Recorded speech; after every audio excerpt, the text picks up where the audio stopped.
23 জুলাই মঙ্গলবার। বঙ্গভবনে রাষ্ট্রপতির সাথে সাক্ষাৎ করে সেনাপ্রধান। এদিন মোট শহীদের সংখ্যা দাঁড়ায় 197 জনে। নতুন করে 1100 জনকে গ্রেফতারের পর গ্রেফতারের সংখ্যা 3000 ছাড়িয়ে যায়। সীমিতভাবে ব্রডব্যান্ড ইন্টারনেট চালু করা হয়।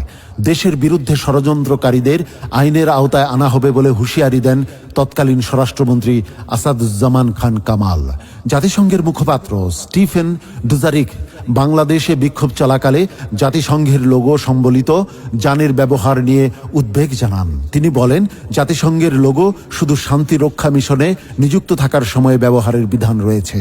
ইসলামী ছাত্র আন্দোলন বাংলাদেশের কেন্দ্রীয় সভাপতি নুরুল বশর আজিজি ও সেক্রেটারি জেনারেল মুনতাসির আহমদ যুক্ত প্রতিক্রিয়ায় বলেন, শিক্ষার্থীদের দাবি অনুযায়ী সংসদে আইন পাশ না করে শুধু প্রজ্ঞাপন জারির মাধ্যমে 2018 সালের মতো সরকার আবারও শিক্ষার্থীদের সঙ্গে প্রতারণার নীল নকশা করছে।